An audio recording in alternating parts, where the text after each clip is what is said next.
Bonjour à toutes et à tous, bienvenue pour cette séquence consacrée aux grandes mutations qui dessinent aujourd'hui la route de demain. Comment entretenir la route de façon plus efficace et vertueuse, comment l'adapter aux nouvelles mobilités pour mieux la décarboner et répondre aux attentes des usagers.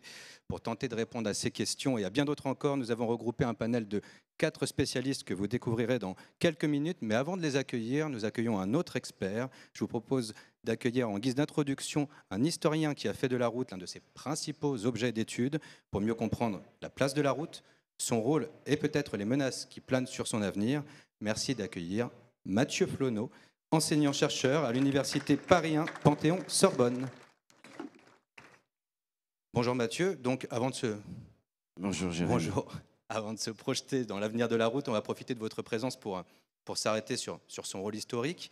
La route, on le sait, c'est le plus structurant et le plus vieux de nos modes de transport. Quelle place particulière il occupe justement dans ce concert général des infrastructures ? Alors merci à vous pour l'invitation. C'est un petit peu intimidant évidemment. Toujours est-il que le sujet que vous décrivez est monstrueux, dans le sens où la route, c'est un réseau social, c'est un slogan qui est pris par certaines organisations professionnelles, mais c'est une réalité surtout. Et donc la place dans le concert des mobilités que vous venez d'évoquer, elle est centrale. Elle est centrale sur les longues distances, elle est centrale sur les courtes distances, et puis surtout, c'est ce que je tends à développer comme idée, elle est centrale eu égard à la vie quotidienne des hommes et des femmes qui l'empruntent. C'est-à-dire que la route est une infrastructure technique, nous sommes bien d'accord, mais c'est un support de convivialité, c'est un support d'humanisme. On va même aller jusque-là. La route conviviale. Bien sûr, la route est conviviale, et lorsque l'on raisonne sur sa valeur, très souvent sur son prix, sur son coût, sur ce qu'elle coûte à la collectivité, eh bien, il faut élargir le champ et réfléchir sur ce qu'elle apporte au quotidien, à chacun, partout. Et donc il y a un universalisme et un humanisme de la route qui sont à mettre en balance de réflexions que l'on comprend bien et que l'on voit ici exposées sur la soutenabilité environnementale qui est devenue une priorité, mais ça n'est pas la seule. Et donc ce point-là, je crois que nous allons le développer. Justement, on voit qu'aujourd'hui, la route n'est peut-être plus la première priorité de nos pouvoirs publics et de nos politiques publiques au sens large. On a le sentiment presque parfois d'un désamour. Déjà, vous y avez un peu répondu, mais ce qui justifie et quelle forme il prend ? Oui, alors ce désamour, il est pluriel, mais je dirais que, rassurez-vous, the road is back. C'est-à-dire qu'il y a du road bashing, pour employer des termes anglais qui sont, somme toute, ceux de cette manifestation, Drive to Zero, dont je ne comprends pas bien le sens, si ce n'est l'objectif à la fin des fins de faire une décroissance, une démobilité. Non, je zéro pense carbone, que les citoyens, je pense. mais précisément, je pense que les citoyens vont vous rappeler, vont rappeler aux techniciens, vont rappeler aux hommes politiques, et ils le font, ils l'ont fait sur des ronds-points, que la transition va être dure, elle va être chère, et s'il y a une promesse à tenir, il va falloir en donner véritablement les contours. Je veux dire par là qu'on ne fera pas passer une dégradation des services, une dégradation des usages, pour quelque chose de meilleur dans la vie quotidienne des gens. Et ce point-là me semble absolument décisif parce qu'on a eu des crises derrière nous. Le milieu routier le sait bien autour de l'écotaxe, c'est pas si vieux. Mais enfin, certains l'avaient vu venir parmi les experts, et certains s'exprimeront après. Mais on l'a vu avec, naturellement, la crise des Gilets jaunes, des crises qui touchent des usages comme le 80 km/h, qui était une question d'archaïsation de l'écosystème routier dans des campagnes, qui est un sens évidemment important de la vie quotidienne pour des millions de Français. Et puis là, quand même, on est devant un mur qui se révèle de plus en plus, c'est le mur des zones à faible émission. Et donc si tout le monde est d'accord avec le constat, enfin ça reste à voir, parce que pour beaucoup, ce sont des mesures considérées comme technocratiques, centralisées et pas du tout adaptées aux situations locales. Et ce que l'on constate, ce sont des dérogations, des reports qui sont inévitables parce que le mur du réel, il est là. Et donc, en tant qu'universitaire, pas totalement en apesanteur non plus, mon université est bloquée régulièrement, je peux vous dire que, comme les ronds-points, il y a des questions d'usage. Et si on veut que ça fonctionne, il va falloir travailler l'acceptation sociale. Il va falloir travailler la sincérité de la promesse. Il va falloir raisonner en termes capacitaires, raisonner pour la route en termes d'entretien. C'est le sens du moniteur qui est en distribution là. D'entretien d'un patrimoine qui a été long à construire, d'un patrimoine qui parle au quotidien des gens, d'un patrimoine qui n'est pas délocalisable. Et donc là, on est devant une ligne de fracture avec les tentations d'ubérisation du travail qui peuvent toucher le secteur de la mobilité, et on le voit à chaque instant. Et donc la promesse, j'y reviens, il va falloir qu'elle soit sincère, qu'elle soit socialement acceptable, qu'elle produise des emplois durables et qu'elle produise un réseau qui, H24, c'est-à-dire que même un jour de grève, ça vous permet de vous déplacer, de grève des transports publics, un réseau qui, H24, vous permet d'assurer un service. Et c'est là, évidemment, que les dimensions capacitaires et robustes du système, que seule la route est en mesure d'assurer, se révèlent. Et c'est là que sa valeur dépasse le prix. Vous dites seule la route, mais aujourd'hui, c'est le report modal qui est mis en avant justement avec l'électrique qu'on a pu voir pendant toutes les séquences qu'on a vues hier et qu'on verra encore aujourd'hui et demain. Le report modal vers le ferroviaire, c'est un élément qui permet justement de réformer cette route. Est-ce que, avec cet objectif, avec cette politique, la route peut conserver cette dimension structurante, dominante que vous êtes en train de dessiner? Alors, je n'y vois aucun antagonisme, et au contraire, et on serait soulagé que le report modal pour le fret fonctionne mieux. On serait soulagé du fait que des trains et des systèmes que l'opérateur de mobilité bien connu, la SNCF, fonctionnent de façon fiable. Jusqu'à remplacer la route? Mais pas jusqu'à remplacer la route, c'est évidemment une question de complémentarité. Je ne veux pas être trop péremptoire ni caricatural, mais les parts que la route a acquises, c'est-à-dire à peu près 80%, on parle quand même de choses massives. Et on ne peut pas les remplacer par des petits ajustements ou des opérations de cosmétiques à tout niveau. Cosmétique de centre-ville, on voudrait se passer de la mobilité routière, mais une métropole comme Paris tient 2 jours. Et puis on l'a vu, il y a des questions d'hygiène publique autour des ordures. Enfin, il y a des questions de service public que seule la route peut assurer. Et vous me parlez de la concurrence avec le rail, c'est une longue histoire. Les lois de coopération et de coordination sur les transports des années 1930, elles ont montré toutes leurs limites.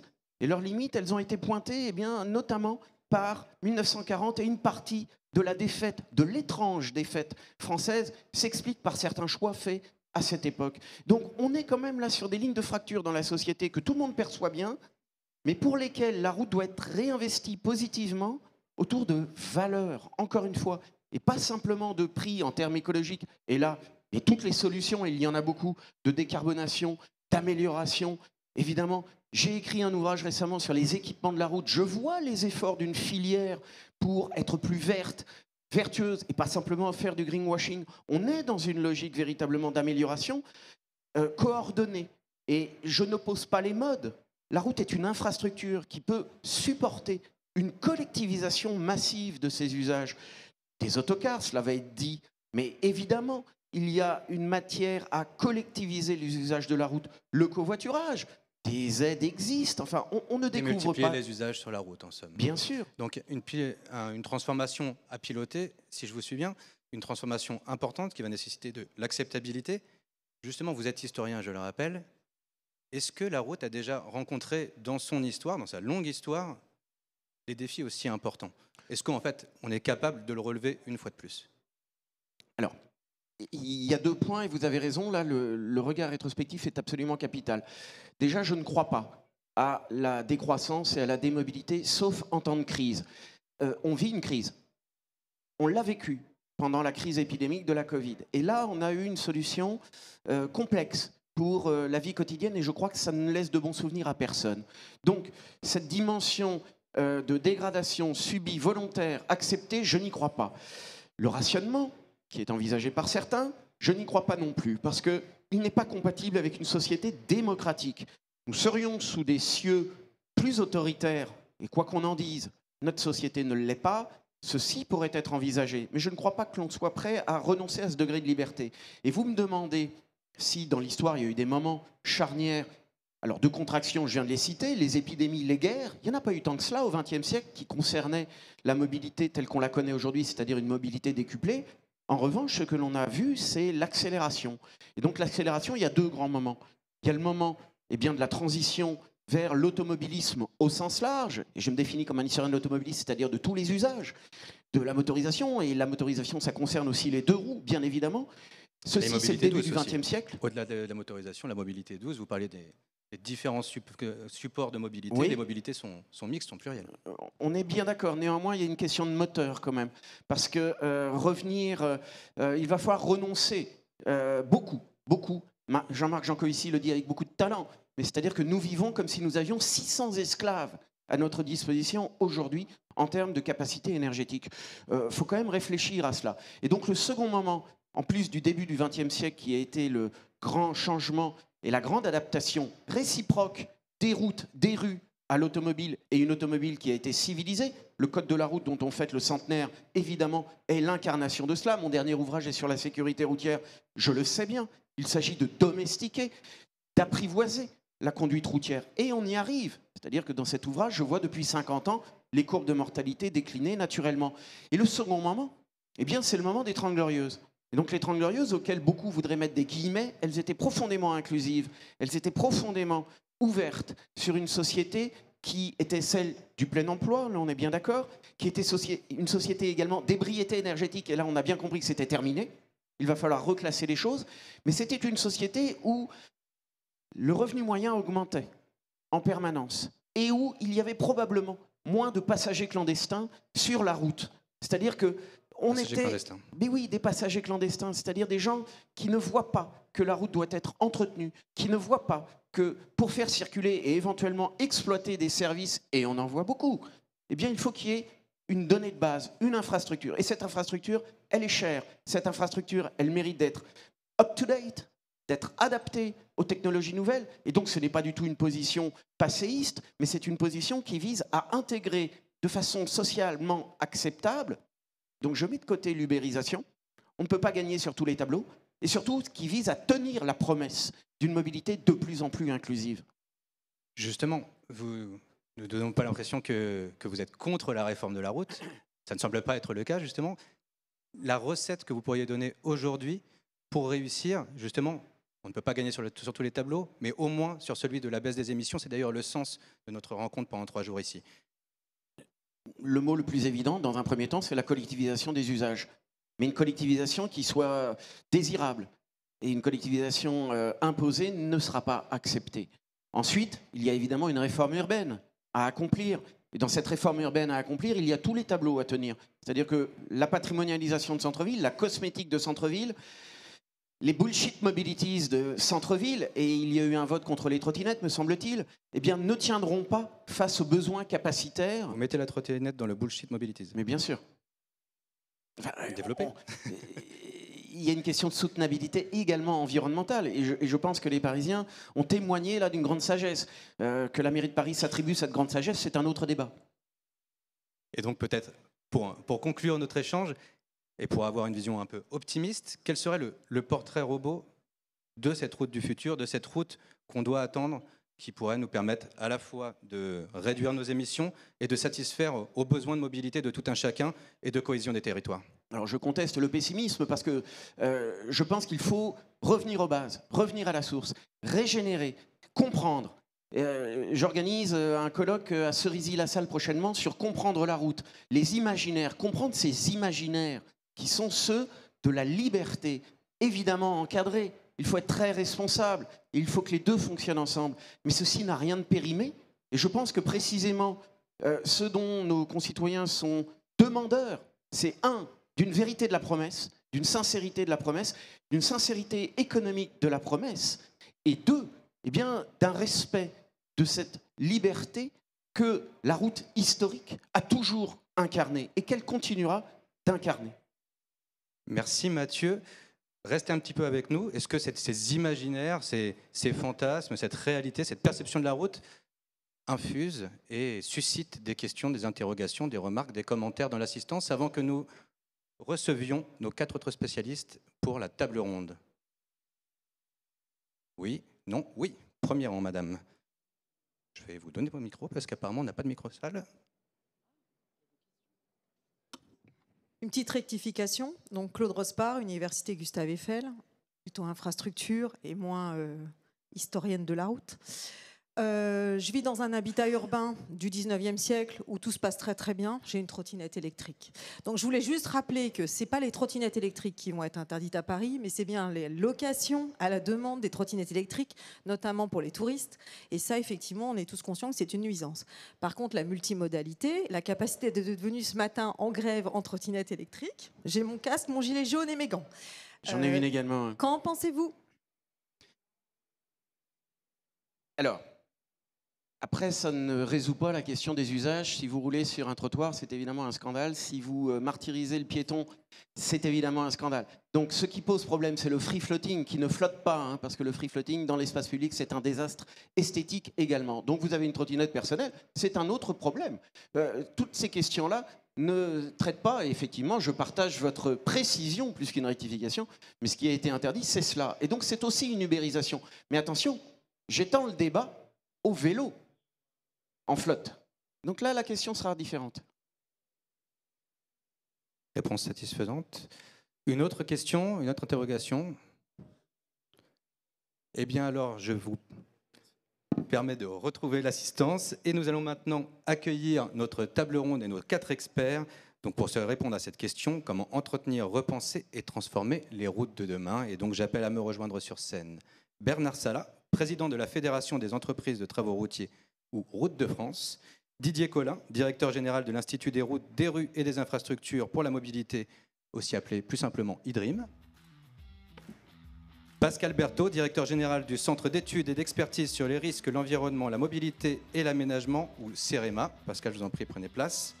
Et Blaise Rapior, directeur général adjoint du concessionnaire autoroutier Vinci Autoroute. Et je vous rejoins, messieurs. Donc nous allons commencer notre table ronde apparemment en non-mixité, ce qui n'était pas spécialement un choix, mais une réalité que je remarque. Plus sérieusement, Bernard Salat, si vous le voulez bien, nous allons commencer ensemble. Avant d'explorer tous les leviers en fait, d'un entretien durable de nos routes, on a parlé du patrimoine, justement.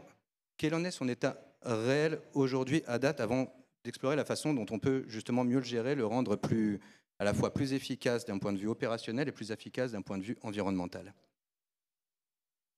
Oui, bonjour et merci. C'était vraiment passionnant, Monsieur Flonneau, et je trouve que ça remet la problématique de l'infrastructure bien au centre des attentes. Et cette dimension d'usage, cette dimension de service, évidemment, ça doit être notre vision et notre objectif, mais elle ne peut passer que par une infrastructure qui soit de qualité. On n'a pas de bons usages avec une infrastructure dégradée aujourd'hui. Et la qualité actuellement, et justement. cette qualité, je dirais que actuellement, elle a été récemment pointée. Elle est pointée notamment par la Cour des comptes en avril 2022. Et on constate qu'en 10 ans, je dirais, un indice de qualité de nos infrastructures a baissé d'environ 10%. On avait 43% d'infrastructures qui devaient répondre à un certain niveau de performance qui nécessitait de l'entretien. Et aujourd'hui, on en est à 53%.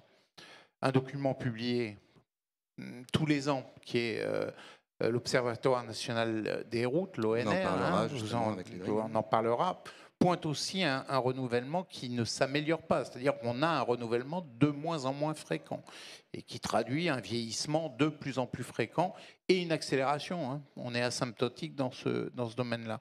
Donc,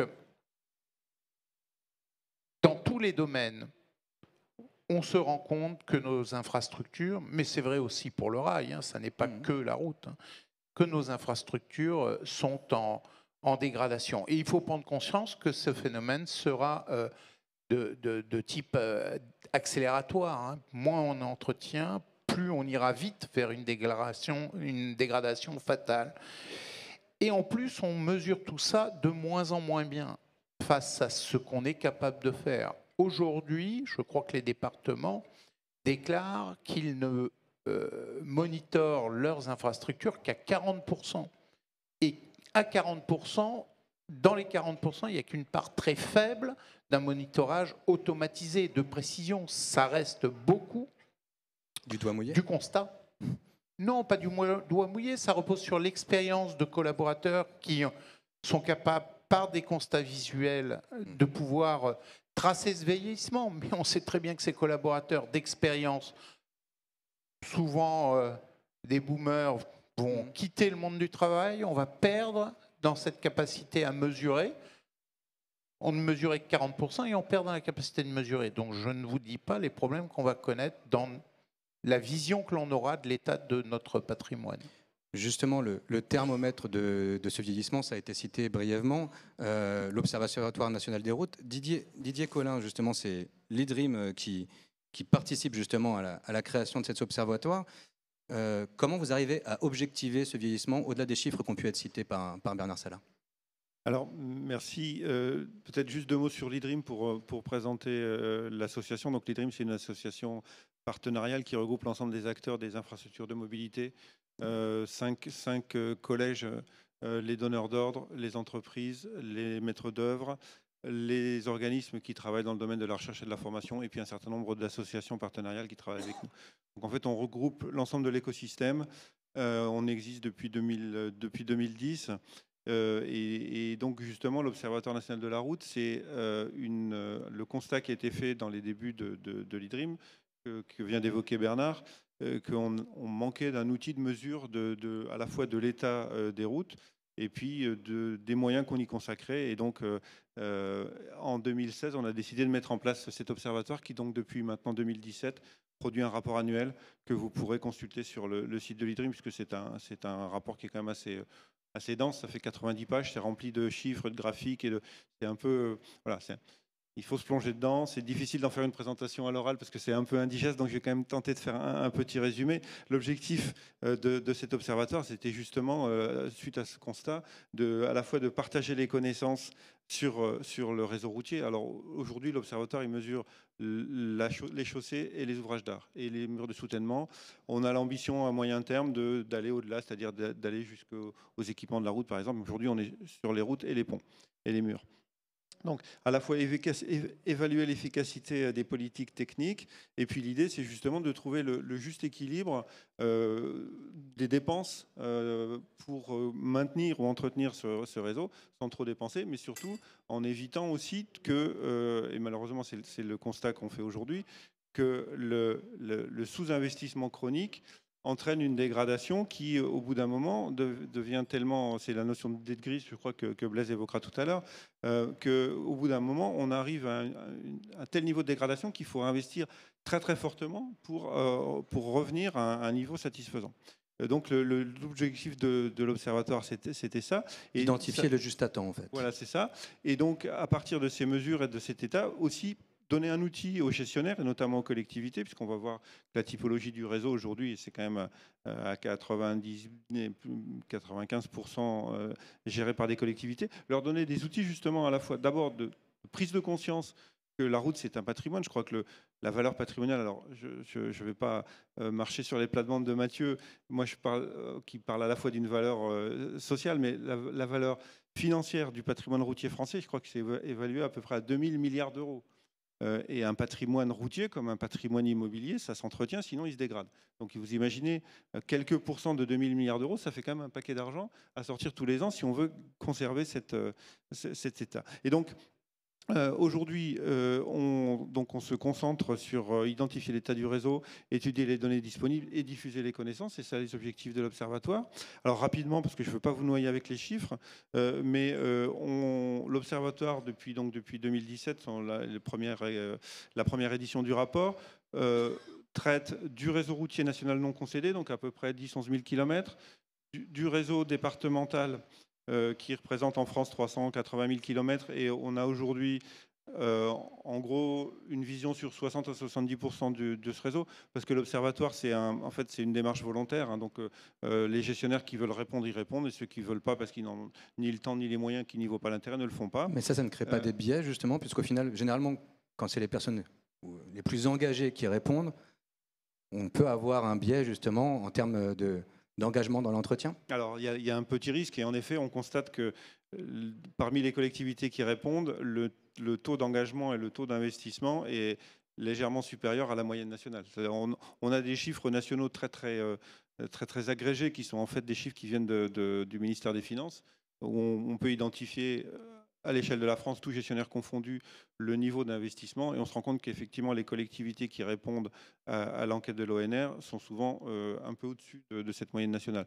Et alors pour finir, on a aussi les métropoles qui répondent, on a entre 10 et 12 métropoles qui répondent tous les ans, et par contre on a un gros trou dans la raquette on a du mal à obtenir les données des communes, des collectivités de communes, des collectivités d'agglo. Il ne faut pas oublier que ça représente quand même plus de 700 000 km du réseau français. Donc là, c'est Donc un outil d'objectivation, un outil perfectible, mais un outil qui n'est pas le seul, puisque les routes, ce ne sont pas que des routes, ce sont aussi des ponts sur lesquels on installe des routes. Et le CEREMA, et là je me tourne vers vous, Pascal Berthaud, est impliqué dans le plan national pont qui a été lancé de ça quelques années. Je ne vais pas me risquer à sortir la date parce que je ne l'ai plus en tête. Mais aujourd'hui, est-ce que ce plan national permet d'apporter une aide aux fameux gestionnaires d'infrastructures pour avoir la connaissance nécessaire sans laquelle l'entretien et l'amélioration et la transformation du réseau est tout simplement impossible? Je vais faire écho effectivement à ce que disait mon voisin, c'est-à-dire que une des difficultés, et on a exactement le même sujet au CEREMA, c'est justement d'arriver à toucher les communes et particulièrement les petites communes. On a aujourd'hui énormément d'activités sur les grands réseaux, sur les réseaux secondaires avec des capteurs, un IQRN, un machin, tout ça. Mais en réalité, on n'arrive toujours pas à toucher les communes. Et alors, s'agissant des routes, c'est déjà très embêtant. S'agissant des ponts sur lesquels on a vraiment des problèmes de sécurité au sens propre du terme, hein, il y a des morts derrière, le sujet a été assez majeur. Il y a eu un rapport du Sénat en 2019 qui a permis finalement, dans le cadre du plan de relance, de dégager les fonds et donc de lancer un programme d'audit des ponts des, entre guillemets, petites collectivités, c'est-à-dire ce qu'on appelle les collectivités ex-ATESAT, c'est les 28 500 plus petites communes en France. On a réussi à en toucher 11 540. Ça représente à peu près 45 000 ouvrages, 2 tiers de ponts, 1 tiers de murs de soutènement, pour lesquels on a été, avec des bureaux d'études, auditer l'ouvrage et on a pu remettre effectivement à chacune de ces communes un carnet de santé de leurs ouvrages, avec des chiffres d'ailleurs qui sont en gros ce à quoi on s'attendait, c'est-à-dire que 21% des ponts présentent des désordres structurels significatifs, nécessitant quand même des études approfondies. 10% présentent des problèmes demandant une action immédiate. Alors ça va de choses assez simples du style poser des garde-corps ou des choses de ce type-là, ou à des actions structurelles beaucoup plus fortes. Pour en gros la moitié de ces 10%, pour 5% des ponts, on a été amené à demander aux communes de prendre des mesures immédiates, réduction du tonnage, fermeture des ponts pour un certain nombre de cas. Pour la petite histoire, on a une commune sur laquelle, sur 6 ponts, il y en a eu quand même 2 de fermés, 2 avec réduction du tonnage. Donc, à la fois dit comme ça, 5%, ça paraît pas beaucoup. À certains endroits, ça fait quasiment 100%, avec évidemment tout de suite des impacts sur la population assez importants, qui d'ailleurs sont assez intéressants parce que finalement on voit que dans ces communes où il y a eu des mesures immédiates de prise, et ben effectivement à ce moment-là, les communes commencent à se dire oui, il faut que je fasse quelque chose, ce qui évidemment pose la question de savoir oui, mais comment je peux faire, où je peux trouver l'argent. Et par rapport à ça, ce qui est assez intéressant, c'est que le Sénat et le Parlement, dans la LFR de 2022, donc tout à la fin de l'année dernière, a voté une enveloppe de 50 millions d'euros sur laquelle nous sommes en train de travailler pour bâtir effectivement un dispositif d'aide pour les petites communes les plus touchées pour justement pouvoir restaurer ces ponts. Justement, nous aurons un sujet sur le financement dans l'après-midi à partir de 17h. Vous nous préciserez les 5% pour qu'on sache quel pont éviter. Plus sérieusement... Ah ben non, mais parce que du coup non, mais non, si j'ai bien compris que ce n'était pas ça le sujet. Enfin, non, mais en fait, ils sont traités. C'est-à-dire j'ai bien compris, ils sont identifiés et traités. C'est bien cet outil qui nous le permet. Pour revenir à une question, cette fois-ci, plus sérieuse, Blaise Rapure, vous êtes à la tête, ou en tous les cas, vous gérez un réseau un peu particulier, 1% du réseau, 25% des déplacements, donc les concessions autoroutières. Comment vous abordez justement cette logique du suivi, de la programmation des travaux sur des réseaux où la visibilité est forcément plus grande, puisqu'un contrat de concession n'est pas soumis au desiderata d'un PLF de fin d'année, comme ça peut être le cas pour des collectivités gestionnaires? Bonjour à tous. Je tiens à préciser que dans mes nombreuses fonctions, je suis notamment directeur général d'Escota, donc j'illustrerai beaucoup mes propos avec des exemples concrets dans le quart sud-est de la France. Alors malheureusement, les concessions sont parfois soumises aussi aux aléas des PLF, mais plutôt pour des côtés prélèvements que des côtés dépenses ou réduction de dépenses. puisque la concession a un certain nombre de vertus. La première, c'est de mettre dans le même contrat la conception et l'entretien. Ce qui veut dire que quand on réfléchit à comment optimiser les dépenses sur la durée totale de la concession, ben on fait des arbitrages qui sont sains entre coût de la construction et coût de l'entretien. Et on n'hésite pas parfois à construire plus cher pour entretenir moins cher, parce que sur la durée, c'est plus efficace sur le plan technique et sur le plan économique. Donc gérer le cycle de vie. Tout à fait, gérer le cycle de vie. Par ailleurs, un des autres avantages du contrat de concession, c'est le fait qu'on a beaucoup d'obligations et un seul actif qu'est le contrat. C'est à tel point vrai qu'en comptabilité IFRS, nous n'avons que des actifs incorporels et qu'on immobilise en fait le contrat et pas les infrastructures qui sont propriété de l'État concédant. Et dans ce contrat, on a des objectifs de performance en termes de qualité d'entretien des ouvrages, des chaussées, des ponts, dont nous avons la gestion pendant la durée limitée de la concession. Et donc la méthode, justement, pour éviter... le mot dette grise a été lancé. Alors le mot dette grise, il est suivi au regard de nos obligations contractuelles par les services techniques du ministère des Transports.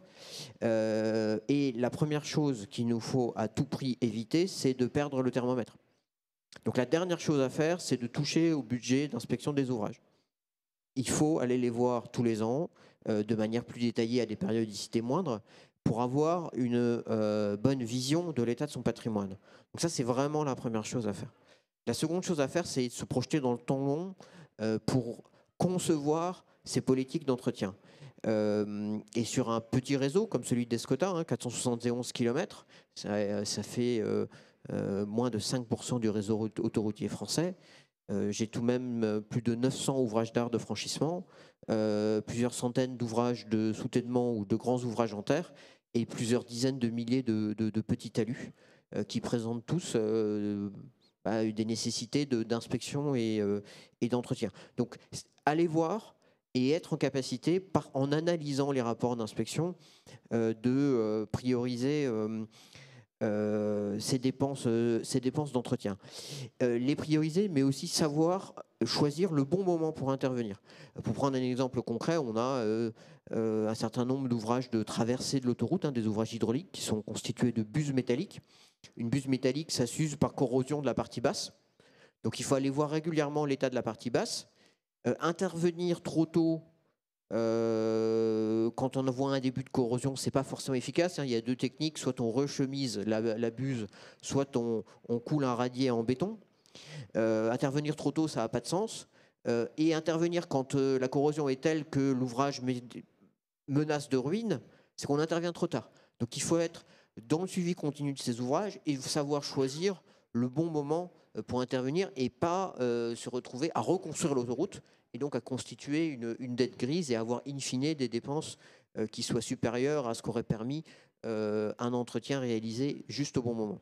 Donc pas trop tôt, pas trop tard, éviter la dette grise, mais il y a aussi une autre dette qu'il va falloir réussir à éviter dans ces travaux, et c'est encore une fois le sens de nos rencontres durant ces 3 jours, c'est d'éviter que ces travaux entraînent une explosion de l'empreinte carbone de la route.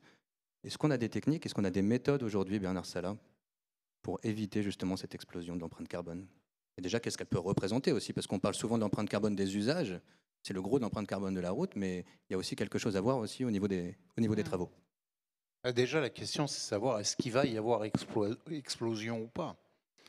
J'espère que non. Moi, je trouve que ce que nous a dit tout à l'heure Mathieu Flonneau en disant que la route a vraiment un sens, c'est sûr, la meilleure manière de ne pas créer d'empreinte carbone, ça serait rien faire. Tout le monde le sait, c'est très simple, on arrête tout. Et ce qu'a dit Mathieu Flonneau, c'est que c'est la catastrophe. La catastrophe pour nous, êtres humains, pour nous, usagers, pour nous, êtres vivants en France. Et non, c'est l'inverse qui va se passer. Si on ne fait rien, on fera exploser l'empreinte carbone. En 2030, voire en 2050, si on veut conserver une qualité de vie, une démocratie dans notre pays, l'empreinte carbone explosera si on ne fait rien. Aujourd'hui, ce qui a été démontré, c'est que la construction, l'acte de construire dans l'empreinte carbone de la France, c'est 3,5%. L'usage, c'est 50%. Toute construction confondue? Toute construction en travaux publics confondus pour le 3,5 et 50% pour l'usage, aussi bien des canalisations que des infrastructures type route. Il faut se rappeler que toute la dimension adaptation des usages, nos entreprises, elles l'ont vécu, elles ont été proactives. Je voudrais juste donner un petit exemple très court. On parlait de la sécurité routière. Quand les véhicules, on l'a peut-être oublié, n'avaient pas d'ABS, la problématique, c'était l'aquaplaning, les distances de freinage. Les entreprises ont inventé les enrobés de Renault. Pourquoi on n'en fait plus aujourd'hui? C'est que les systèmes automobiles permettent en partie de sauvegarder cette partie-là. Quand il s'est agi de réduire le bruit, les entreprises ont trouvé des solutions pour faire des enrobés anti-bruit. On parlait bien d'usage. Et les entreprises l'ont fait avec les services de l'État, avec les laboratoires qui normalisaient, etc. Tout ça dans un cadre partenarial. Aujourd'hui, on doit travailler sur la réduction de ces 3,5%, mais on doit aussi travailler sur la réduction de ces 50% et d'accompagner les usagers, les constructeurs automobiles, ceux qui s'occupent d'usage, à travailler sur ce sujet. C'est l'ambition des entreprises. Le seul point que je pointe aujourd'hui dans le monde industriel, on fait apparaître 2-3 chiffres. Quand on parle de recyclage, de la durée de vie des chaussées, on en parlait combien de temps? Quand on parle de durée de vie des chaussées, le budget de recherche de Route de France, c'était environ 2,9 millions d'euros. A priori, les aides d'État sur ce sujet, ça a été 110 000 euros. Je vous rappelle qu'on entend parler dans d'autres domaines industriels de centaines de millions d'euros quand on aide certains industriels. On parle de 110 000 euros. Quand on a parlé de multi-recyclage, je crois que le budget globalement de Route de France a été autour de 4-5 millions d'euros. Multi-recyclage des enrobés, des l'intégration d'enrobés recyclés dans des grands pourcentages. 4-5 millions d'euros. Je n'ai pas le chiffre exact de ce qui a été en subvention, c'est de l'ordre de 100 000 ou 200 000 euros. C'est complètement dérisoire. Et la vraie problématique aujourd'hui, les solutions existent. Tout le monde, et je ne pointe pas du doigt les partenariats qu'on a avec tous les gens qui sont ici. Je pointe seulement du doigt qu'on sait faire. L'ambition, la feuille de route, elle est tracée. Le but, c'est de porter les enrobés basse énergie, froid, de 4 à 19% des tonnes appliquées dans notre pays. Mais il va aussi l'accompagner avec des garanties. Vérifier que nos collègues autoroutiers puissent les utiliser. Donc ça va demander des travaux et des investissements en recherche. Et si on le laisse dans les entreprises, mais il faut changer la contractualisation. C'était très bien dit tout à l'heure, c'est une contractualisation différente. Ou alors, il va falloir que notre État nous aide à mener ces opérations de recherche. C'est une vraie problématique. Didier Colin, justement, sur l'état de l'art, puisque Bernard nous disait que tout est à disposition, la boîte à outils est là, il n'y a plus qu'à piocher dedans. Est-ce que c'est aussi simple que ça? Je parle encore une fois pour tout ce qui relève des travaux d'entretien, de maintenance des infrastructures routières. Alors, comme l'a bien dit Bernard, en effet, aujourd'hui, c'est l'usage de l'infrastructure plus que sa construction, son entretien, sa maintenance, sa déconstruction qui représente la part la plus importante d'émissions de CO2. Pour autant, cette part, elle va décroître, puisqu'on c'est l'objet de ce salon. Les mobilités sont en train de se décarboner à grande vitesse. Du coup, la part relative de l'infrastructure va croître. Et même si ça représente aujourd'hui que 3,5%, ça fait quand même, je crois, de l'ordre de 22 millions de tonnes équivalent CO2. Et tout est bon à prendre. Alors après, effectivement, il faut travailler à la fois sur les process, donc toute la partie amont, toute la partie recherche. Bernard a parlé de recyclage, a parlé d'enrobé à basse température, de liants moins hydrocarbonés. Il y a un travail à faire aussi sur les engins de chantier, parce qu'aujourd'hui, la plupart des engins de chantier sont à motorisation fossile et c'est un peu compliqué de faire une transition parce que les puissances nécessaires sont élevées. L'alimentation électrique, par exemple, sur un chantier, c'est pas forcément, on n'a pas de bande de recharge sur un chantier de linéaire. Donc il y a un travail à faire de ce côté-là. Il est fait aussi par les industriels, par les entreprises. Il y a, au-delà de ça, parce que là on parle de CO2, mais tout ça est lié, enfin, est inclus dans une recherche de protection de l'environnement qui va bien au-delà des problèmes d'émissions de gaz à effet de serre. Quand on fait du recyclage, on n'a plus besoin d'aller chercher des matériaux nouveaux, donc on n'a plus besoin d'ouvrir une nouvelle carrière, on n'a plus besoin d'aller chercher des cailloux à 50 ou 100 km alors qu'ils sont présents dans la chaussée. Donc on économise la ressource, on économise là aussi du CO2 sur le transport. Donc la démarche, elle est globale sur la protection de l'environnement, la protection de la biodiversité, sur la recherche aussi sur la désimperméabilisation des sols ou la limitation de nouvelles surfaces imperméabilisées. Donc effectivement, sur le côté amont, il y a un écosystème de recherche qui est très actif, qui n'a pas attendu d'ailleurs les 5 ou les 10 dernières années. Les enrobés de Rhénan, ça existe depuis très longtemps, comme l'évoquait Bernard Salat. Après, effectivement, il y a une question d'argent, bien évidemment. C'est le nerf de la guerre. Et le constat, c'est que peut-être, même si c'est en train de bouger, la route, comme le disait aussi Mathieu Flonneau tout à l'heure, il y a eu de la route bashing pendant très longtemps. Et donc, on a décidé les investissements n'étaient pas forcément, ou les aides n'étaient pas forcément sur ce domaine-là. C'est en train de bouger. Alors, ça bouge sans doute trop lentement, mais on a quand même une prise de conscience forte maintenant que la route... Tout à l'heure, on parlait d'intermodalité ou de transfert de modalité. On ne peut pas transférer sur 28 000 km de voies ferrées ce qui circule aujourd'hui sur plus d'1 million de kilomètres de route. On n'aura pas une voie ferrée jusqu'en bas de chez soi pour se faire livrer ou pour aller faire ses courses. Donc, forcément, il va falloir continuer à utiliser la route. Je vais pas revenir sur ce qu'a dit Mathieu, qui est un spécialiste, et je ne suis pas en capacité de parler aussi bien que lui de l'usage social, de l'usage collectif de la route. Ce qu'on essaie de faire, nous, à l'IDRIM, c'est justement d'animer toute cette communauté, parce que la difficulté, même au-delà du sujet purement financier, c'est le passage de la partie expérimentale à la partie industrielle.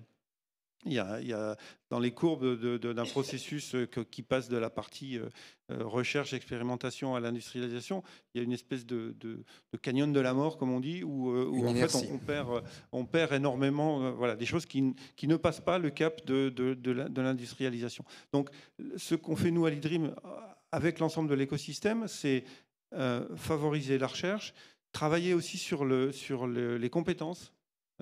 Parce que c'est, comme le disait Bernard tout à l'heure aussi, il y a il y a le renouvellement des populations et il y a des compétences qui se perdent. Et puis en plus, il va y avoir de nouvelles compétences qui sont en train d'émerger, dont on aura besoin très rapidement dans 5 ou 10 ans. L'avantage, nous, dans notre écosystème, c'est qu'on a les organismes de recherche et de formation, les grandes écoles du domaine des travaux publics, que ce soit les écoles privées ou les écoles publiques. Donc on travaille avec eux aussi en essayant d'avoir une vision à moyen terme pour mettre en place les plans de formation, les recrutements dont on aura besoin demain. Et puis la dernière chose, puisqu'on a aussi l'ensemble des donneurs d'ordre dans notre écosystème, c'est aussi à la fois essayer de les aider et de les inciter à franchir le pas. C'est beaucoup plus facile pour un donneur d'ordre de rédiger un marché comme il le rédigeait il y a 5 ou 10 ans. Il y a moins de risques. Il y a moins de risques financiers, il y a moins de risques, c'est plus facile à mettre en œuvre, donc ça coûtera forcément moins cher. Et donc, il faut aussi que du côté des donneurs d'ordre, et c'est à ça qu'on travaille, à la fois on les incite, on leur démontre l'intérêt de mettre en œuvre ces nouvelles technologies pour qu'elles s'élargissent. Et on travaille aussi sur le domaine réglementaire pour essayer de faire bouger la réglementation. Le Code des marchés publics doit aussi permettre de faciliter ces nouvelles technologies. Et puis, le maître d'ouvrage qui accepte de mettre en œuvre une technologie un peu émergente, il prend un petit risque quand même. On n'est pas sûr à 100% que ça va marcher partout. Donc il faut aussi qu'on arrive à l'aider à encaisser ce risque. Parce qu'un président de département ou un président de métropole qui fait un grand chantier de rénovation de routes ou de ponts et puis 3 ans après, on s'aperçoit que ça ne marche pas, il a quand même sa crédibilité qui est en jeu. Donc il faut tout ça sont des actions qu'il faut mettre en place. Et donc effectivement, au-delà de la problématique pure du financement, il Il faut vraiment accompagner toute cette démarche. Justement, je voulais vous faire réagir sur ça, Pascal Berthaud, puisque le CEREMA se présente souvent, dites-moi si je me trompe, comme un passeur de savoir. Et on voit bien qu'il y a une problématique à la fois technique et une problématique d'acculturation des gestionnaires d'infrastructures. Comment vous pouvez vous positionner justement à cette interface entre technique et appropriation? Effectivement, nous, on se voit vraiment comme l'interface entre d'un côté la recherche et de l'autre côté l'action ordinaire des entreprises, des bureaux d'études, etc.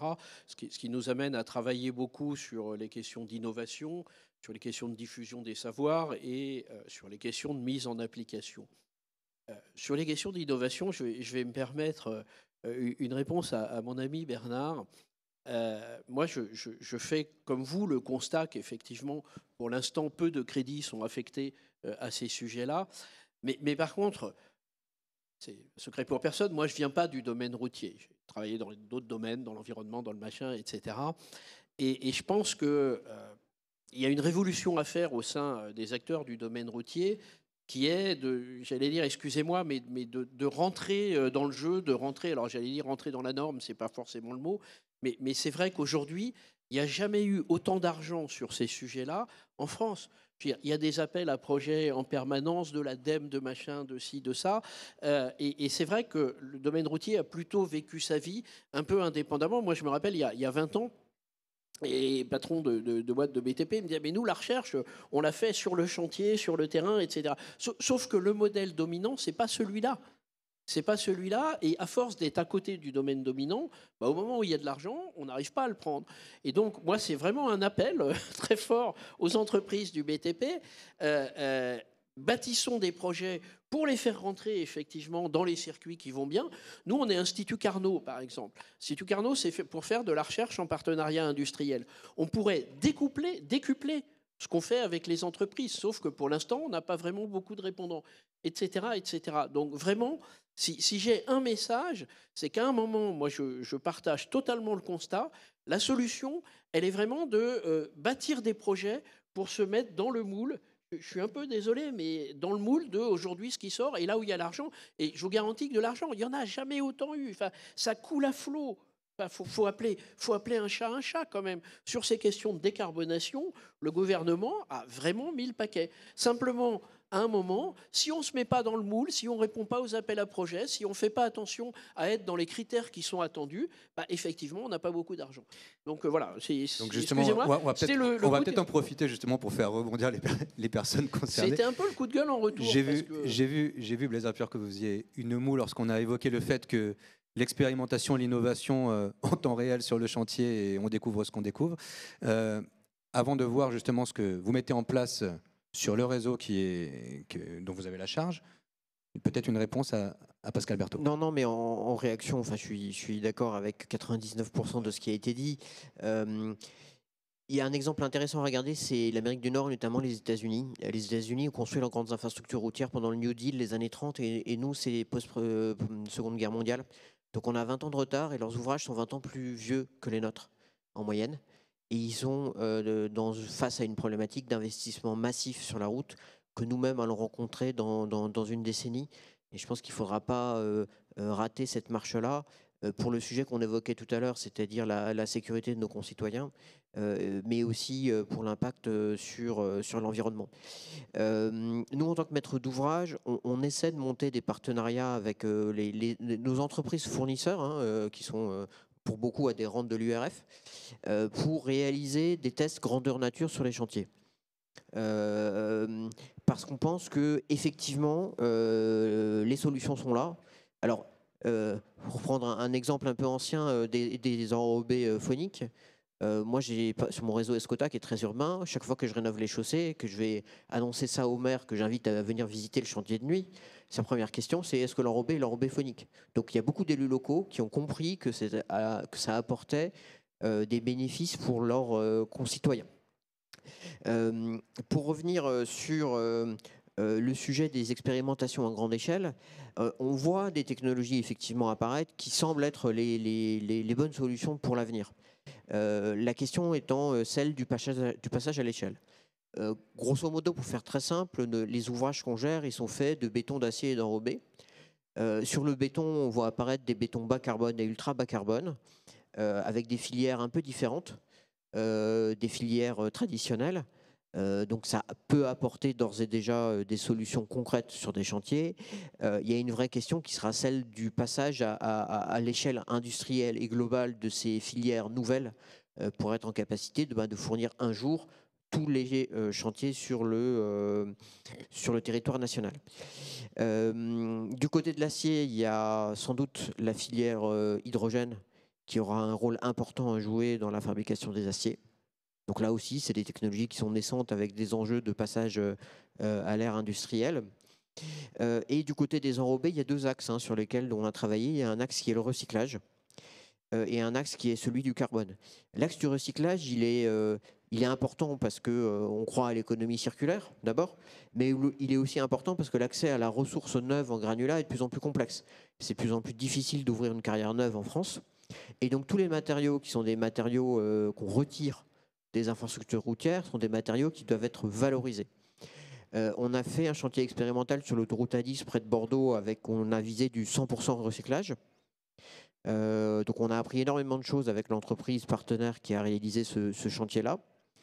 On a notamment vu qu'à un certain stade, il y avait un conflit entre recyclage et carbone.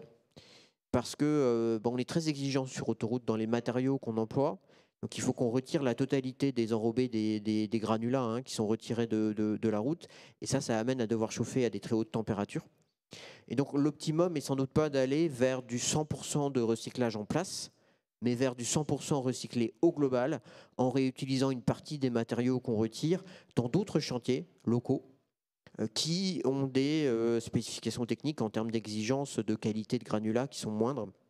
Donc prioriser le recyclage sur le circuit court de manière parfois contre-intuitive. Alors voilà, c'est circuit court autant qu'on peut chez nous et circuit court près de chez nous, là où les exigences techniques sont moindres. Et du côté du carbone, alors on a essayé de faire un chantier de renouvellement de chaussée sur la 89 zéro carbone.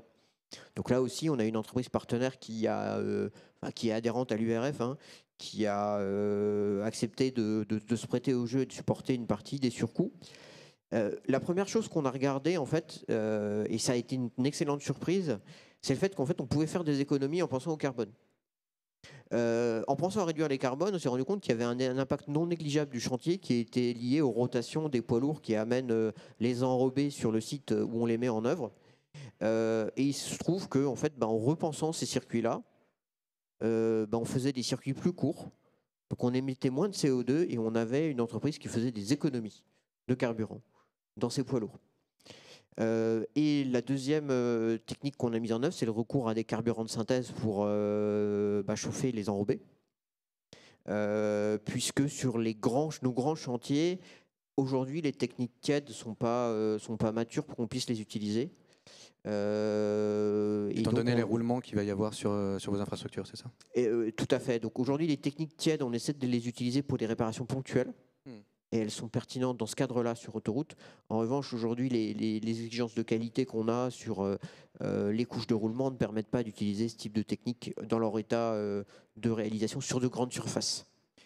Je vais juste vous redonner la parole, Pascal Berthaud, parce que je vois que vous êtes en train de bouillir pour répondre à... je ne sais pas à quoi, mais... Non, pas de bouillir, simplement pour dire, d'ailleurs, le CEREMA travaille beaucoup avec les sociétés d'autoroutes, qu'effectivement, je trouve qu'on fait des choses absolument extraordinaires. La vraie difficulté, c'est effectivement comment on est capable de transférer ça sur 1 million de kilomètres de voirie avec des moyens qui, évidemment, ne sont pas les mêmes. Et ce n'est pas une critique sur les moyens des sociétés d'autoroutes. Enfin, je veux dire, on a un réseau autoroutier qui est super, avec des très gros moyens de gestion, de machin. Comment on fait pour effectivement arriver à faire ça à l'échelle de la commune de 5000 habitants, quoi. Comment harmoniser les différents réseaux, avoir la même ambition sur l'ensemble des réseaux. Trouver des solutions forcément dégradées, je veux dire, mais qui soient dans les moyens, etc. Et ça, la vraie difficulté, telle que nous on l'aperçoit aujourd'hui au CEREMA, elle est là, parce que finalement, comme vous le disiez, les solutions techniques, on en expérimente tous les jours. La vraie question à un moment, c'est comment on arrive à faire du low cost, quoi. Eh ben, on va rester ensemble puisqu'on va aborder la troisième partie de notre table ronde, puisque maintenant qu'on sait comment entretenir de manière plus vertueuse et les freins qui restent à lever, reste encore à transformer ces fameuses infrastructures. Et là, pour le coup, on est face à des enjeux complexes. Accueillir la mobilité douce, électrique, mieux interfacer, comme vous venez de le citer, les différents réseaux. Comment, justement, au niveau du CEREMA, vous accompagnez la maîtrise d'ouvrage, des maîtrises d'ouvrage qui peuvent être un peu perdues face à une telle complexité? C'est vrai, effectivement, que aujourd'hui, et d'ailleurs, il n'y a pas que sur le sujet routier, hein, vous vous mettez à la place d'une collectivité. J'étais encore tout à l'heure avec ma présidente, maire de Mont-Soleil-Mines, 20 000 habitants. Vous savez, un flot de transition à gérer en même temps qui est absolument épouvantable.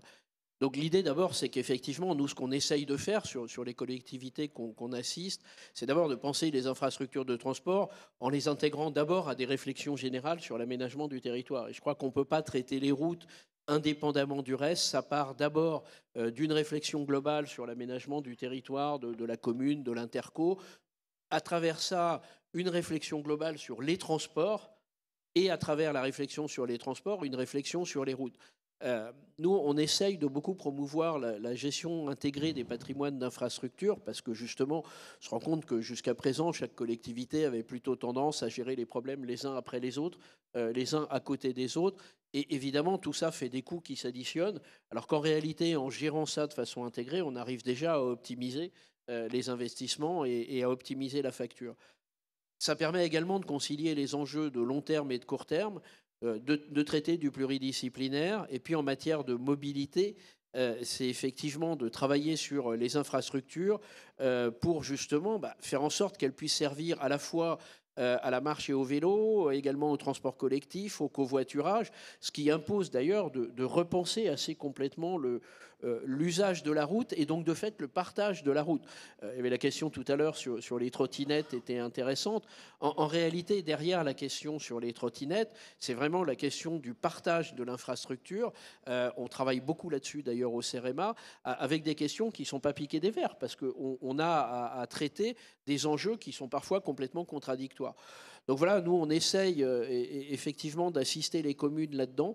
C'est des choses assez nouvelles. Ce qui est intéressant quand même, c'est que moi je suis frappé par le nombre croissant d'élus qui s'attaquent à ces problèmes-là. C'est vrai que pour être occupé d'écologie depuis une trentaine d'années, on voit, et le Covid d'ailleurs a été un vrai déclencheur, on voit aujourd'hui quasiment dans toutes les agglomérations des démarches, des réflexions, et donc les choses sont en train de progresser. Donc c'est vraiment un message optimiste que je voudrais délivrer aujourd'hui. Très bien. Bernard Salat, tout ce qu'on vient de citer, ça va avoir un impact forcément sur la morphologie même. Enfin, le changement des usages va impacter la morphologie de nos infrastructures routières. C'est-à-dire de manière très terre-à-terre. De quelle manière? Je pense qu'on commence déjà à le voir. Hein. Les supports sont différents. On commence à réfléchir à une infrastructure qui va s'adapter justement à l'usage, qui va être modulaire, qui va pouvoir se rétrécir, s'agrandir, plus communiquer avec l'utilisateur, hein, quel que soit de mobilité active ou de mobilité plus traditionnelle vis-à-vis du covoiturage, vis-à-vis aussi de différents acteurs, de ceux qui veulent se balader, de ceux qui travaillent, de ceux qui ont un objectif de logistique, de pouvoir livrer tel colis de telle plateforme connue vers l'habitant. Donc toutes ces nouvelles mobilités, tous ces nouveaux besoins doivent être en contact et en lien permanent avec l'infrastructure, qu'elle soit la route. On parle souvent de la route, mais la route, c'est le trottoir, c'est la piste cyclable, c'est le parking, c'est la voie bus, etc. Je pense que tout ça est réfléchi. Financé ou pas, ça je ne sais pas, mais je ne sais plus plutôt, mais je me réjouis. Derrière, il y a un aspect réglementaire quand même dans notre pays. Là, j'ai un souvenir aussi, mon ami Pascal, c'est qu'il va falloir aller plus vite en réglementation. Quand je pense que des nouvelles technologies de partage de la voirie peuvent mettre en France jusqu'à 1 année et demie, alors qu'ils ont été validés par des bureaux d'études réputés que tu connais bien pour pouvoir recevoir le cachet d'utilisation, on se fait vraiment très peur. Allez jusqu'au bout, citez de dans quoi il notre s'agit. pays. C'est une solution qui s'appelle Flowell, qui en est à 1 année et demie. Rien que pour une signature, je pense que nos amis Donc la communs de la chinois, signalisation dynamique, juste je pour... pense que nos amis chinois iraient beaucoup plus vite pour pousser ces solutions qui ont une valeur à l'international. On n'est même plus maître en son pays et c'est grave pour des entreprises qui veulent s'exporter. Bon, c'était une petite aparté. Je pense, oui, on est vraiment multifactoriel dans cette infrastructure, ce qu'elle n'était pas beaucoup. Jusqu'à un certain temps, on voyait circuler les voitures, les camions, on voit bien qu'il y a des histoires de report modal.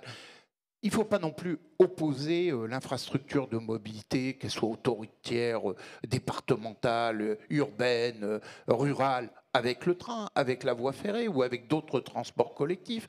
Il faut irriguer. Moi, je crois beaucoup que la voie ferrée est la solution pour partir en vacances, pour aller au loin. Mais il faut encore l'irriguer. Il va falloir amener les gens sur ces lieux. Les véhicules électriques, comment on fait? Moi, j'ai vécu dernièrement une urgence familiale ultime.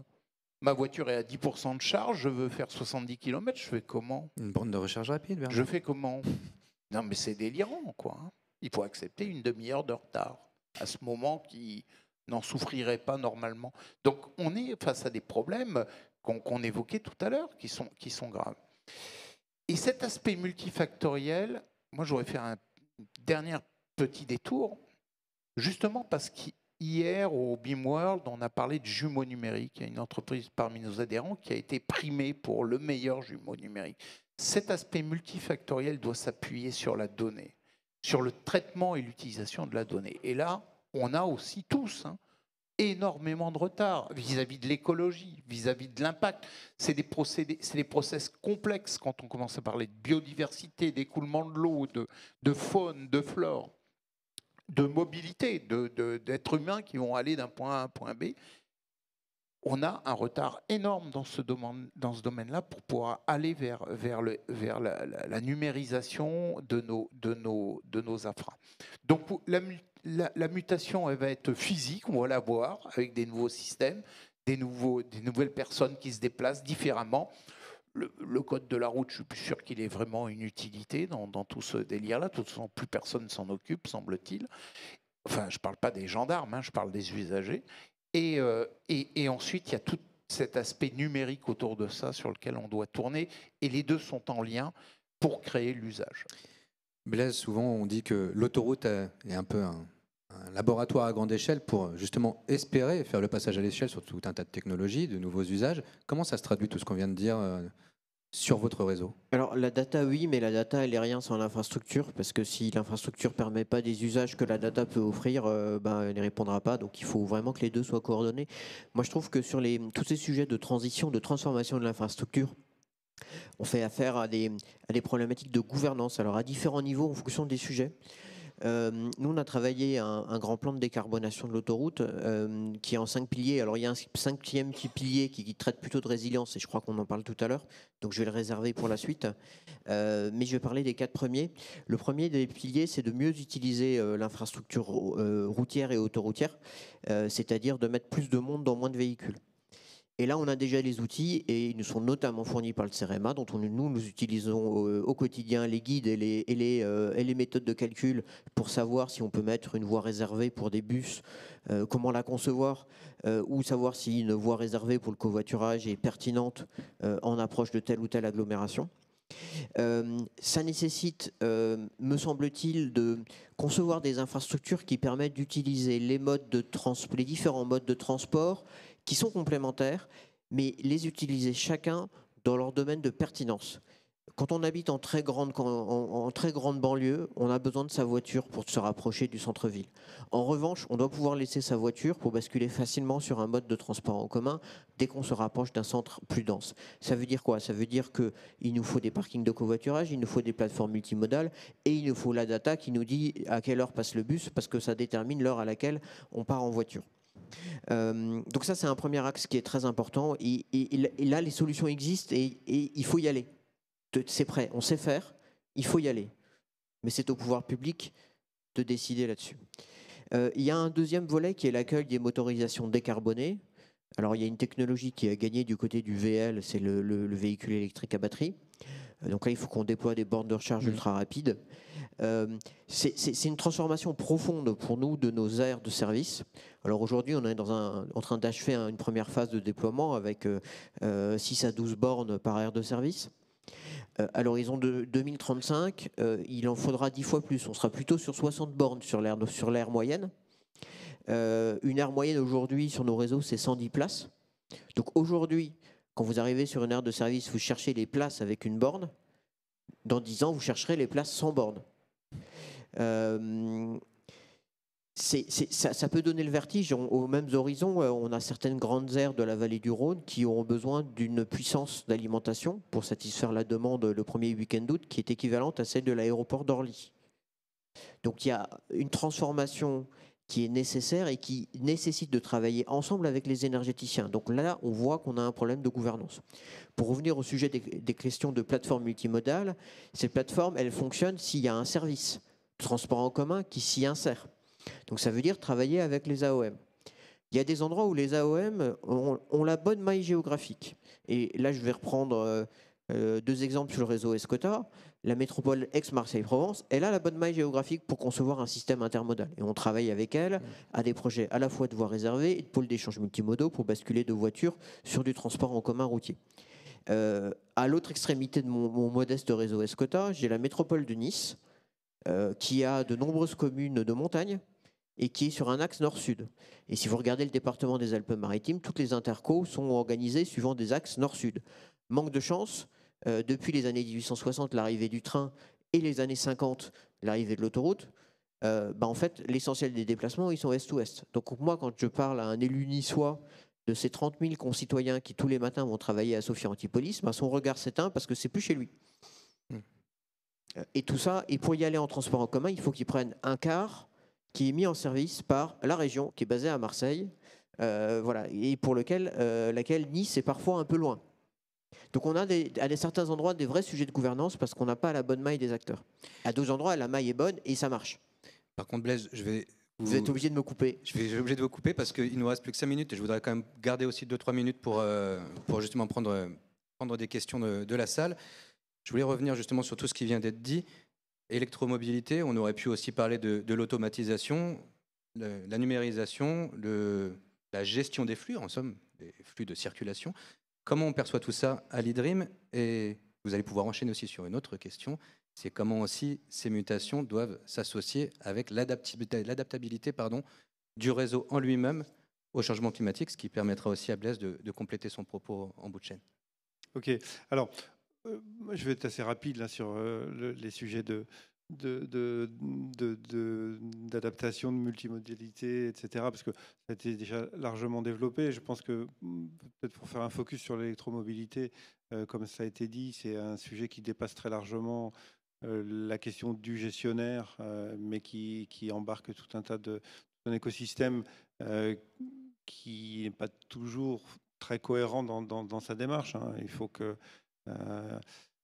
et en tous les cas, les impacts sont très loin d'être négligeables parce que l'exemple qui a été cité sur le nombre de places de recharge et malheureusement aussi sur le temps qu'on laisse une voiture en recharge par rapport au temps qu'on passe à faire le plein d'un véhicule thermique, forcément, la multiplication des besoins, elle est flagrante.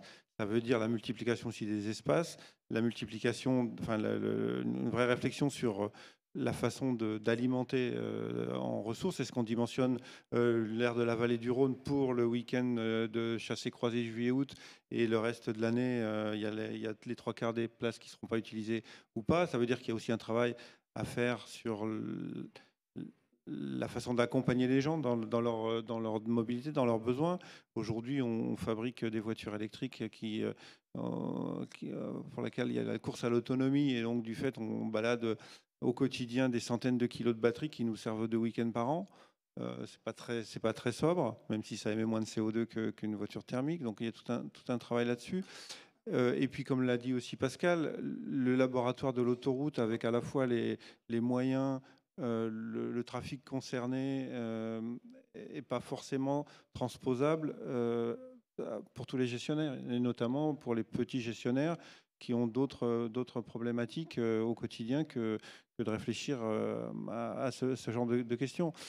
Si on veut faire une petite digression sur l'automatisation aussi, la question de la data, la question de l'interaction entre l'infrastructure et le véhicule, il est important. Et aujourd'hui, le véhicule autonome, il a besoin de recueillir des données fiables de l'infrastructure pour être autonome. Alors sur une autoroute où on a des voies de 3,50 m, du marquage au sol et de la signalisation verticale qui est super propre, il n'y a aucun souci. Le même véhicule autonome, quand vous le mettez sur une voie de campagne où il n'y a pas de marquage, où la chaussée fait 5 mètres et qu'en face il vient un tracteur ou une maçonneuse batteuse, il est un peu perdu. Et c'est pas quelque chose qu'on va résoudre dans les quelques années qui viennent. On voit bien qu'on est un peu en retard là-dessus. Donc il y a encore des champs de recherche et d'évolution qui ont besoin d'être défrichés. Voilà. Bien justement, parmi ces champs de recherche et d'évolution qui mériteraient d'être défrichés, mais malheureusement le temps va nous manquer, ça aurait été l'adaptabilité, on l'a un petit peu cité avec l'évolution, donc notamment des revêtements, mais peut-être pourrions-nous garder les 5 dernières minutes pour des questions d'assistance, s'il y en a. Oui? Non? Oui, premier rang. Premier, troisième rang. Monsieur d'abord, apparemment.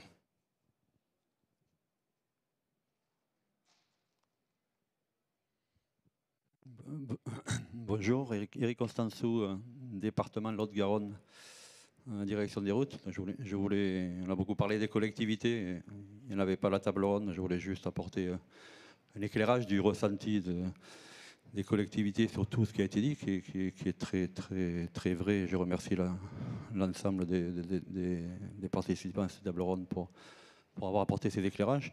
Alors, Lot-Garonne est peut-être atypique, mais je ne le pense pas, enfin, du moins j'espère, mais ça fait à peu près 20 ans que la Haute-Garonne introduit en partenariat avec les entreprises routières nationales, locales, basées sur Toulouse, des agrégats d'enrobés, qu'on fait des enrobés tièdes depuis plus de 20 ans. Aujourd'hui, en moyenne, on est à 30% d'agrégats d'enrobés dans quasiment toutes nos formules de couches de roulement. On tire aujourd'hui, notre exécutif, par contre, je crois que c'est Pascal Berthaud qui l'a dit, les élus s'emparent effectivement aujourd'hui de la problématique. Il y a 20 ans, c'est la direction des routes qui, toute seule dans son coin, faisait les choses. Enfin, je vais dire ça comme ça. Mon président n'est pas là, donc il ne m'engueulera pas. Mais aujourd'hui, l'exécutif s'est emparé de ça et donc assigne aujourd'hui des objectifs beaucoup plus ambitieux.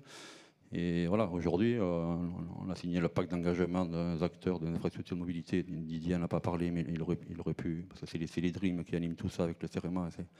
Et c'est comme ça qu'on va tirer les collectivités vers ces objectifs. Mais il y a un des objectifs majeurs, c'est quasiment de ne plus faire d'enrobés à chaud. Enfin, l'objectif à 2030, c'est faire 90% des enrobés à moins de 100 degrés. Donc pas mal de projets de recherche certainement. Enfin, voilà, faire tirer des enrobés à froid. Aujourd'hui on en fait, mais sur des trafics T3 grand maxi, pour pouvoir le faire sur des trafics beaucoup plus forts. Une question, quelqu'un veut réagir déjà aux commentaires? J'ai vu Bernard Salat vous applaudir, donc je pense qu'il peut y avoir...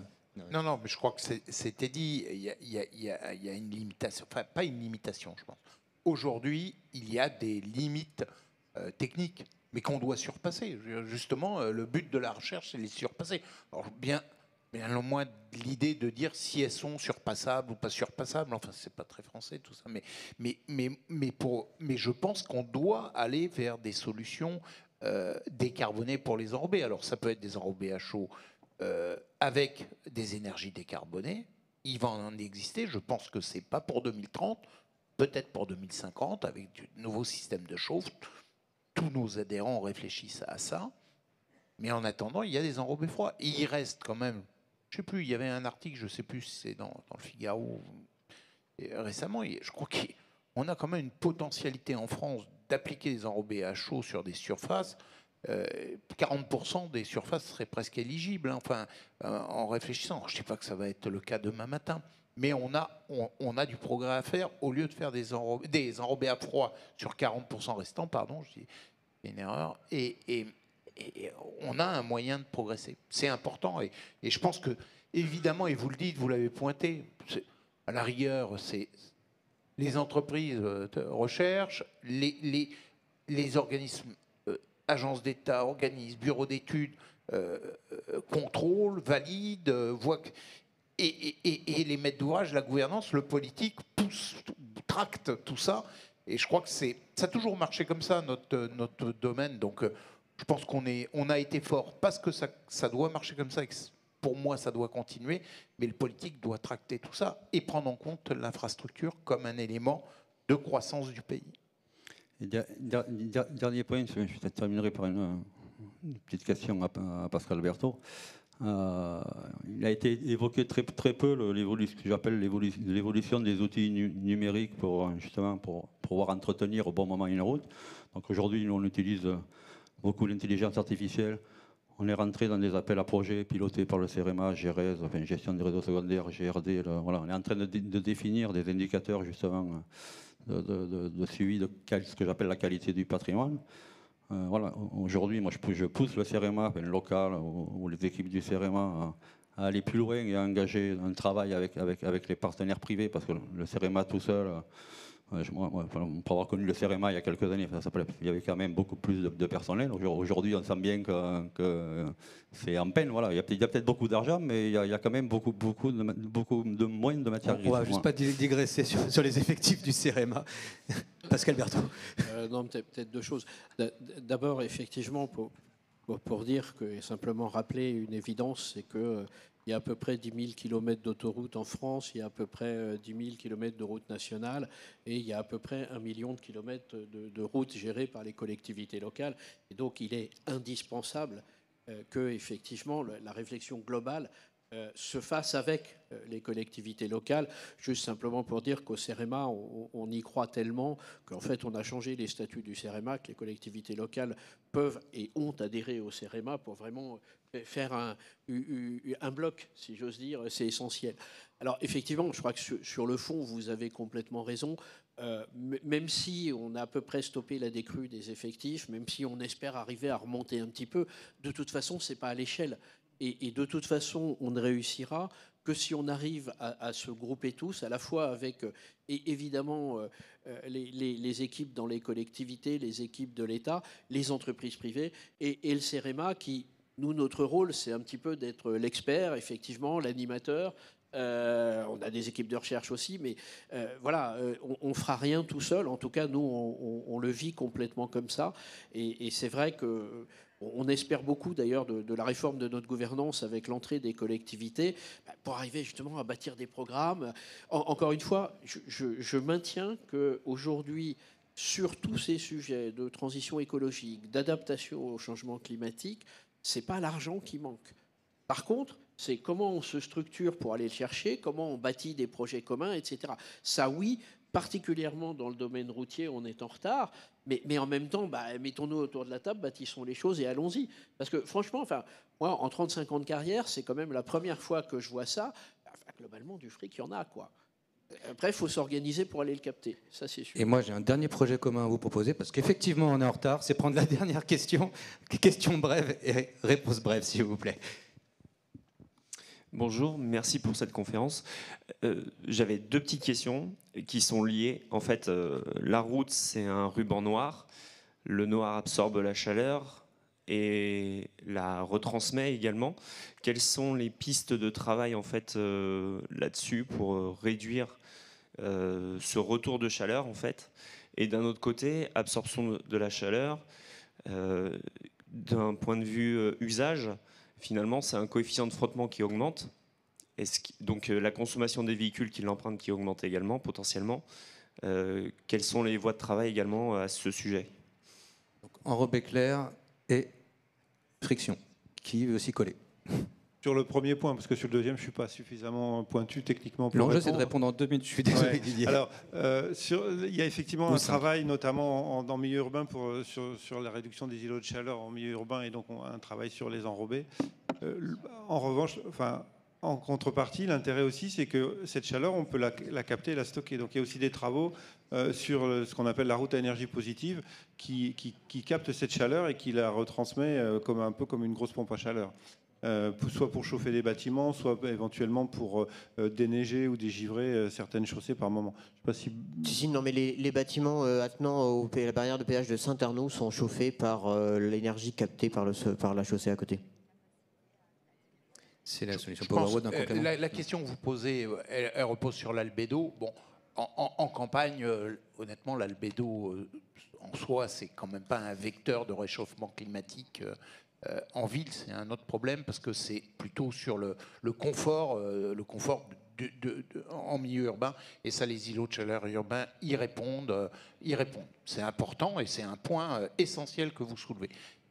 Au niveau du frottement qui augmente, bon, je ne suis pas un spécialiste, mais au niveau du frottement qui augmente, le frottement et la consommation augmentent beaucoup plus avec la dégradation de la chaussée elle-même, hein, bien au-delà de l'effet de réchauffement et de l'augmentation du frottement lié au réchauffement.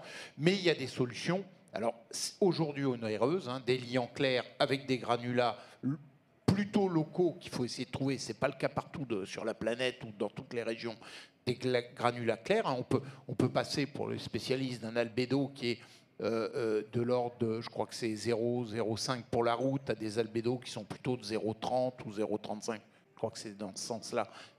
Pour des granulats clairs, l'albédo, c'est la propension à retenir la chaleur, hein, du rayonnement solaire. Donc, on peut avoir des solutions de ce type-là. Ça passe par des liants clairs, c'est quand même pas simple. Et ce sera le mot de la fin. Merci pour votre attention. Ne vous éloignez pas trop non plus parce que les tables rondes continuent toute la journée. Et très bonne journée à tous.